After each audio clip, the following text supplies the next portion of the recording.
जय हिंद दोस्तों, मैं संजय शर्मा आपका वेलकम करता हूं अपनी नई वीडियो में। इस वीडियो में हम डिस्कस करेंगे कि शेयर मार्केट से एक मंथली इनकम कैसे जनरेट की जा सकती है। वो स्ट्रेटजी का नाम है कवर्ड कॉल और निफ्टी 20 को हम एज एसेट यूज करेंगे। दोस्तों, बहुत सिंपल तरीके से मैं इसको समझाने की कोशिश करूंगा कि डेरिवेटिव्स क्या होते हैं, ऑप्शंस क्या होते हैं, ऑप्शन चेन क्या होती है और हम इस स्ट्रेटजी को कैसे प्ले करेंगे। दोस्तों, सबसे पहले हम समझते हैं डेरिवेटिव्स क्या होते हैं। आप सबको पता होगा कि स्टॉक मार्केट में शेयर्स लिस्ट होते हैं, जैसे रिलायंस का शेयर, एसबीआई का शेयर, अभी हाल ही में एलआईसी का शेयर लिस्ट हुआ है। इस तरह से शेयर्स लिस्ट होते हैं, उनको बोलते हैं स्टॉक्स।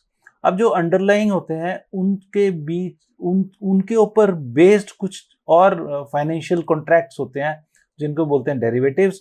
और वो डेरिवेटिव्स होते हैं जैसे कि ऑप्शंस हो गए, फ्यूचर्स हो गए। और दोस्तों, जो अंडरलाइंग एसेट्स हैं वो होते हैं, मान लो जैसे कि स्टॉक्स हो गए, रिलायंस हो गया, एसबीआई हो गया, टीसीएस हो गया, इन्फोसिस हो गया, एसबीआई, इंडोसिंड बैंक एटसेट्रा। बॉन्ड्स हो गए, करेंसीज आपको पता ही है, dollar, Indian INR, Japanese yen या यूरो।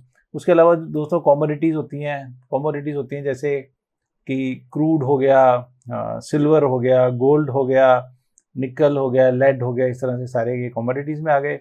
और फिर मार्केट इंडाइसिस में होता है निफ्टी, बैंक निफ्टी एटसेट्रा। इनके फ्यूचर्स होते हैं और इनके ऑप्शंस होते हैं। दोस्तों, आगे हम ये समझते हैं कि अगर ये अंडरलाइंग है, जैसे मान लो निफ्टी है अभी 16,000 पे है, और जब भी आपको पता है रोज इसमें कुछ ना कुछ चेंजेस आने हैं, जो भी इसमें चेंजेस आने हैं उसी चेंजेस के बेसिस पे जो डेरिवेटिव्स है उनके प्राइस भी बढ़ते और घटते रहते हैं। और जो डेरिवेटिव्स हैं बेसिकली वो इसलिए यूज होते हैं ताकि एक तो हेजिंग कर सके हमारी ऑलरेडी इन्वेस्टमेंट जो हमने की हुई है मार्केट में उसमें, और दूसरी चीज ये होती है कि हम एक स्पेकुलेटिव स्ट्रेटजी बना करके, गेम खेल करके पैसा कमा सकें एज ए बिजनेस इनकम। दोस्तों, अब हम बात करेंगे ऑप्शंस की। जो ऑप्शंस होते हैं वो जो भी बंदा ऑप्शन कॉन्ट्रैक्ट को बाय करता है उसको राइट देते हैं कि वो चाहे तो उस कॉन्ट्रैक्ट को फुलफिल कर दे, चाहे वो ना करे। अगर ये दो तरह के होते हैं ऑप्शन, एक कॉल ऑप्शन और एक पुट ऑप्शन। कॉल ऑप्शन के पास में राइट टू बाय होता है, जो पुट बाय करता है उसके पास में राइट टू सेल होता है। लेकिन अब जो भी कॉन्ट्रैक्ट होता है उसमें एक सेलर एक बायर होगा। तो अगर बायर, दोनों केस में कॉल ऑप्शन और पुट ऑप्शन दोनों के अंदर में जो बायर ऑफ द ऑप्शन होता है उसके पास कोई ऑब्लिगेशन नहीं होता, उसकी मर्जी होती है। अगर तो उसको प्रॉफिट हो रहा था वो उसको यूज कर ले, नहीं तो ना करे। लेकिन जो सेलर होता है उसके पास ऑब्लिगेशन होती है, बिकॉज सेलर जो है वो प्रीमियम लेता है उसमें। अब इसमें क्या होता है कि हम मान लो निफ्टी की बात करेंगे आज, तो निफ्टी अगर ऊपर चढ़ रही है तो कॉल के प्राइस बढ़ते हैं और पुट के प्राइस गिरते हैं। हमने अगर 16,000 पे, अभी 16,000 के आसपास है मार्केट आज की डेट में, 16,000 पे कॉल बाय किया है, 16,000 का ही स्ट्राइक प्राइस का, और कल ये बढ़ करके 16,300 हो जाती है। तो जितना इसका डिफरेंस है 300, और हर एक जो कॉन्ट्रैक्ट है उसका एक लॉट साइज होता है। जैसे कि निफ्टी का लॉट साइज 50 का है, तो 50 इंटू 300 रुपीज़ का बेनिफिट हो जाता है, जिस जो कॉल बायर है माइनस जो उसने प्रीमियम पे किया होता है वो उसको उसमें से लॉस हो जाता है। लेकिन जो सेलर है उसको ये टोटली इतना लॉस होता है माइनस जो प्रीमियम उसने ऑलरेडी लिया होता है। दोस्तों, ये ऑप्शन चेन है एनएससी की साइट पर। इस ऑप्शन चेन के अंदर जो जरूरी चीज होती है वो होती है भी एसेट कौन सा है। मान लो हम निफ्टी की बात करें, प्लस उसकी एक एक्सपायरी डेट होती है। आज अगर हम बात करें 14 जुलाई की, तो आज एक एक्सपायरी थी क्योंकि आज थर्सडे था। अगली एक्सपायरी होगी 21 जुलाई को, जो नेक्स्ट थर्सडे है, तो इसको बोलते हैं वीकली एक्सपायरी। इसके अलावा ऑप्शन चेन में कॉल्स होती हैं और एक साइड पुट होते हैं। और ये देखिए, ये स्ट्राइक प्राइस है। अब स्ट्राइक प्राइस की अगर हम बात करें तो स्ट्राइक प्राइस बहुत बड़ी रेंज होती है, और ये हमारी विश होती है कि हमने कौन से स्ट्राइक प्राइस का जो अंडरलाइंग है, जो डेरिवेटिव है, जो ऑप्शन है, उसको बाय करना है। अब बेसिकली अगर आप इसको देखेंगे चार्ट को, इस जो टेबल है, टेबल के अंदर आपको चार मिलेंगे खाने, 1, 2, 3 और ये 4। ये स्ट्राइक प्राइस है। मार्केट आज यहाँ क्लोज हुई है 15,950 के आसपास। दोस्तों, ये कॉल है, ये वाला भी कॉल है, ये भी कॉल है, और ये पुट है यहाँ पर। तो ये जो दोनों है ये पुट है। अब इसका एक चीज मैं आपको बताता हूँ कि जो दोस्तों जिस प्राइस पे मार्केट बंद होती है उसको हम बोलते हैं एट द मनी प्राइस। तो ये हो गया एट द मनी प्राइस। अब जो कॉल ऑप्शन है उसमें ये जो डार्क रंग का है ये in the money ITM calls हैं, और जो लाइट कलर है वो ओटीएम है। इसको बोलते हैं ओटीएम कॉल्स। ओटीएम कॉल जो हम अपनी कवर्ड कॉल स्ट्रेटेजी की बात करेंगे उसमें ओटीएम कॉल्स की बात करेंगे। ओटीएम कॉल्स का मतलब होता है जिस प्राइस पे निफ्टी आज बंद हुई है उससे ज्यादा प्राइस का निफ्टी का वैल्यू को हम ओटीएम बोलेंगे। लेकिन इसी का रिवर्स होता है पुट्स में, क्योंकि जब मार्केट गिरती है तो पुट की वैल्यू बढ़ती है। तो जो 16,000 होगा उसके अंदर कुछ वैल्यू होगी क्योंकि 15,950 में मार्केट बंद है। इसी तरह से हम जितना नीचे जाएंगे उतना इसकी वैल्यू बढ़ती चली जाती है, क्योंकि उतना ज़्यादा वो in the money, deep in the money होता चले जाता है। लेकिन इससे बाहर के जो वाइट वाले पोर्शंस हैं उसमें उतनी ही उसकी वैल्यू कम होती चली जाती है, क्योंकि वहां तक पहुंचने के चांसेस बहुत कम होते हैं। दोस्तों एक चीज़ तो ये, दूसरी चीज़ मैं आपको एक चीज़ और इसमें बताना चाहता हूँ यहीं पर, कि मान लो अभी 950 में मार्केट बंद हुई है और हम लेके चलते हैं 15,650, तो 15,950 माइनस 15,650 होता है 300। तो इसका अगर हम जो लास्ट ट्रेडेड प्राइस देखें तो वो है 333। 333 का मतलब कि इसके अंदर जो इसका और इसका डिफरेंस 300 का था उससे 33 रुपीज ज़्यादा इसकी वैल्यू है। तो जो 300 है उसको हम बोलते हैं इंट्रिंसिक वैल्यू, क्योंकि वो स्ट्राइक प्राइस और इसके अंदर ऑलरेडी उसमें इतनी कमाई हो चुकी है। और जो 33 रुपीज़ है वो प्रीमियम है। अगर मैंने ये कॉल बाय करनी है तो मेरे को सिर्फ एक 33 रुपीज़ एक्स्ट्रा देने पड़ेंगे, और मार्केट अगर कल को बढ़ती है तो इसके अंदर में वो जितनी मार्केट बढ़ेगी उतना एडिशन होता चले जाएगा। और अगर हम इसी को, अगर हम 16,000 को देखें, 16,000 में अभी 50 रुपये मार्केट कम है 16,000 से, तो भी इसका 112 रुपये वैल्यू है।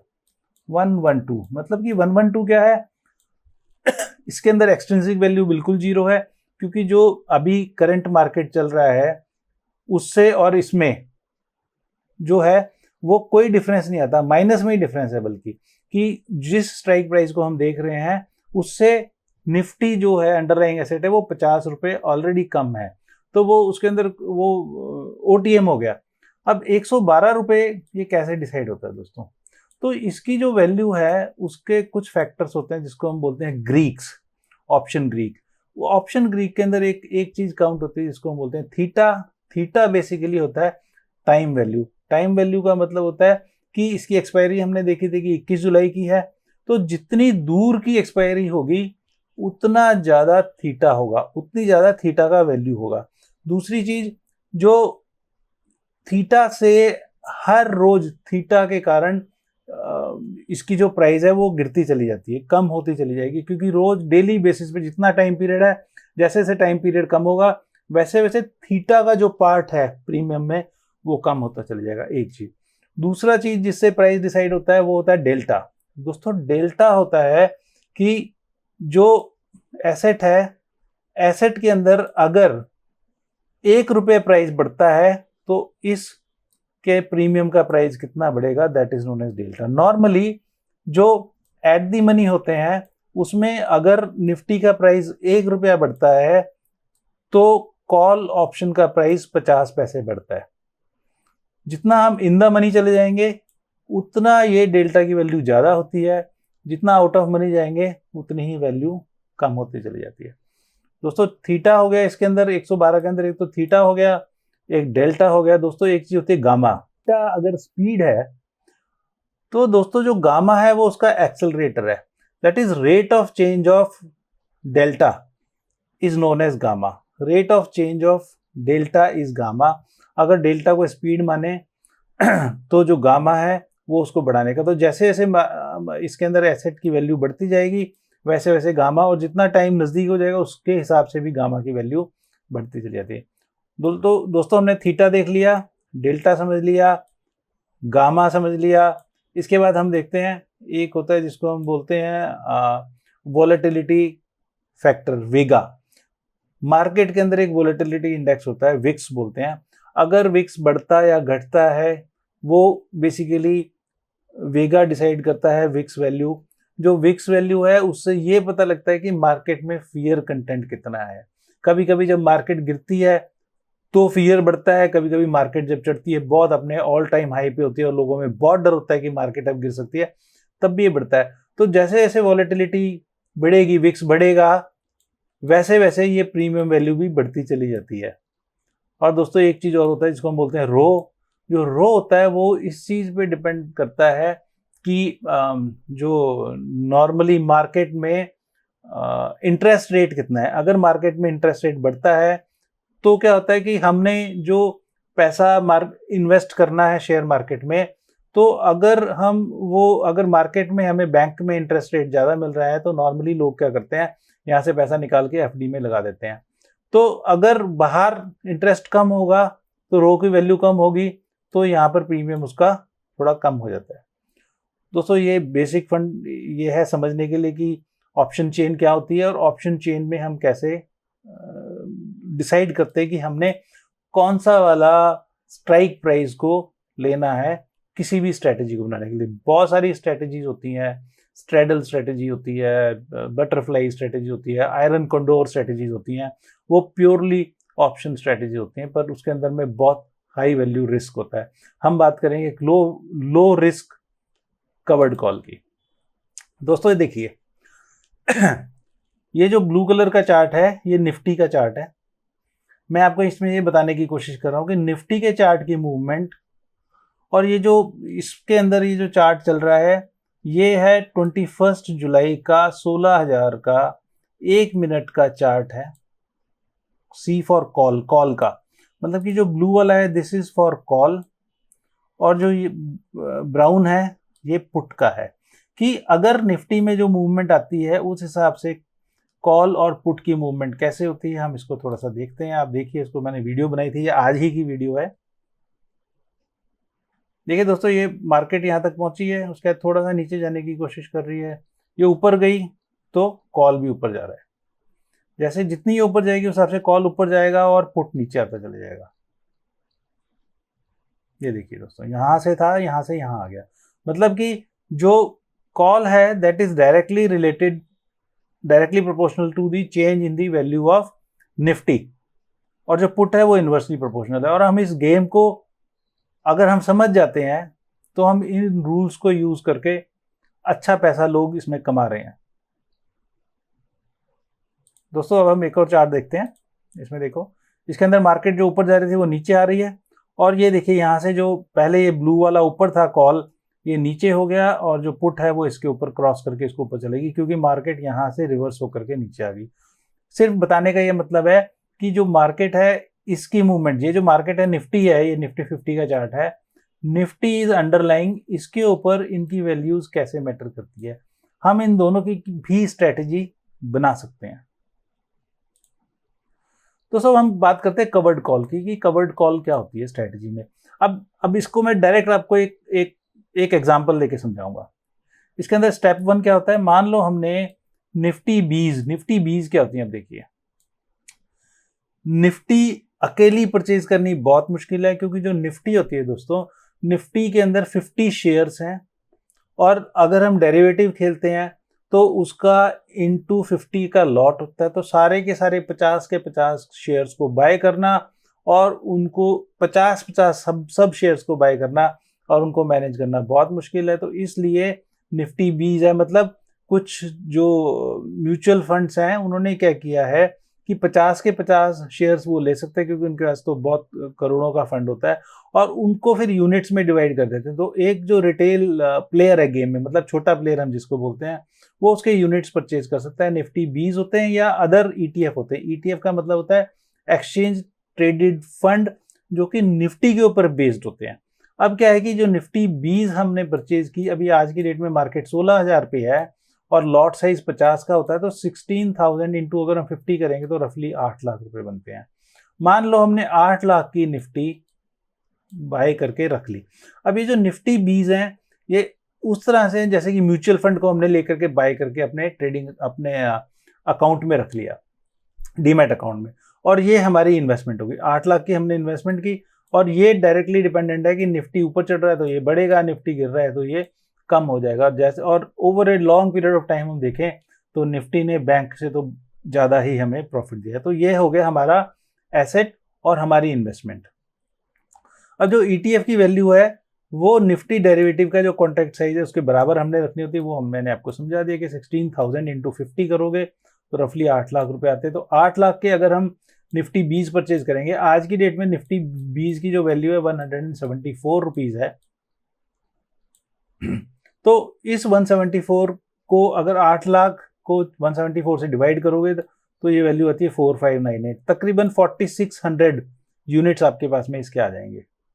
नेक्स्ट स्टेप में आपने क्या करना है कि आपने एक OTM Nifty call option sell करनी है। मैंने आपको बताया था OTM क्या होता है और ATM क्या होता है और ITM क्या होता है। OTM मान लो अभी 16,000 मार्केट चल रही है, हम 16,500 का मंथली एक्सपायरी का जो कॉल है, मतलब 16,000 आज चल रहा है, 16,500 वाली जो है वो OTM कॉल हो जाएगी, उसकी जो वैल्यू है उतने पे हमने बेचना है उसको। अब इसमें क्या करना है, ये देखिए, ये मैंने चार्ट निकाला है 25 अगस्त का, क्योंकि इस बार तो ऑलमोस्ट हाफ मंथ कंप्लीट हो गया। हमें नॉर्मली ये मंथ के स्टार्ट में इस स्ट्रेटेजी को इम्प्लीमेंट करना है, इसको कमीशन करना है।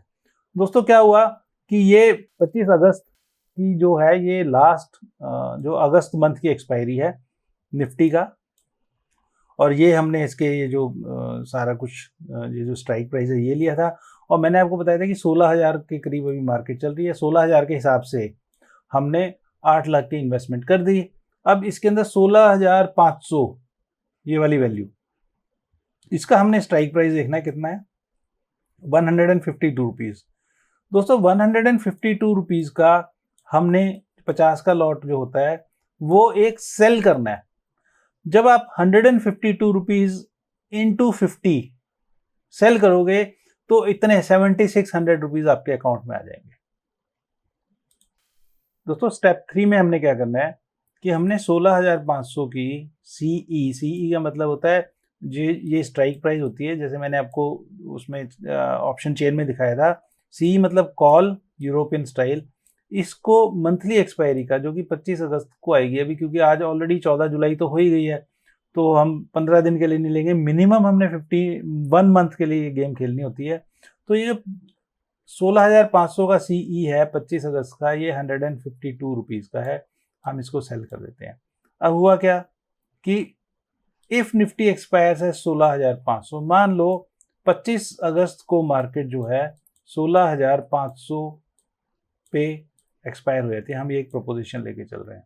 अगर 16,500 पे एक्सपायर होती है तो ये जो 152 रुपीज़ हमने लिए थे इसका कॉल बेचने के लिए, ये हमारे हो जाते हैं, क्योंकि ये वर्थलेस हो जाती है। अगर 16,500 या उससे नीचे नीचे जितने पे भी निफ्टी एक्सपायर होगी तो ये 152 रुपीज़ हमारे हो गए। तो 16,500 की स्ट्राइक प्राइस पे अगर ये एक्सपायर होती है तो कितना हुआ, 150, हमने 50 का लॉट बेचा था, 50, तो 7600 रुपीज़ वी हैव अर्नड। एक चीज़। दूसरी चीज़ क्या हुई कि क्योंकि जब हमने ETF बाई किया था, निफ्टी 20 जो बाई किए थे वो हमने 16,000 पे परचेज किए थे, तो 16,000 के हिसाब से अभी 16,500 हो गया, तो 500 रुपीज़ इसमें हमने वी हैव अर्न। तो 500 रुपीज़ डिवाइडेड बाई 16,000 इंटू 100, ये हो गया 3.12%।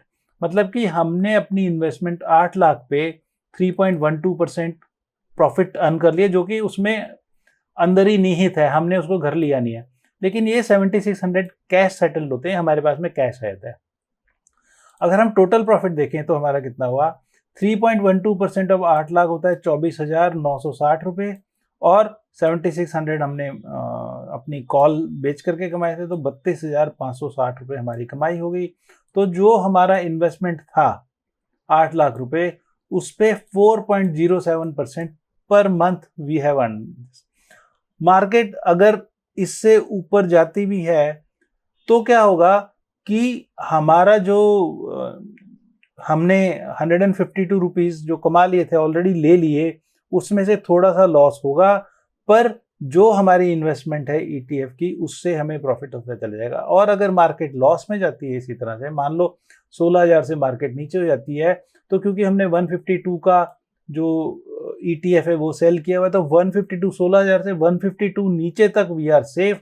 और उसके बाद में हम उसको कवर अप करके दोबारा से और हम सेल कर सकते हैं। इसको बोलते हैं rolling down of our selling of the options. वो कभी फिर मैं डिटेल में बताऊंगा। आज मैंने सिर्फ इसको एक ओवरव्यू देना था कि कैसे स्ट्रेटेजीज इसमें बनती हैं टू अर्न मनी। दोस्तों, एक डिस्क्लेमर मैं आपको ये देना चाहता हूं कि मनी इन्वेस्ट डायरेक्टली ना करें इस स्ट्रेटेजी को देख करके। पहले पेपर ट्रेडिंग करें, इसको समझें, अपने फाइनेंशियल एक्सपर्ट से बात करें। ये सिर्फ एक एजुकेशनल पर्पज से मैंने आपको बताई है कि कैसे कैसे इसमें स्ट्रेटेजीज बन सकती हैं। I am doing good, hope आपको समझ में आई होगी। फिर मिलते हैं अगली वीडियो में। जय हिंद।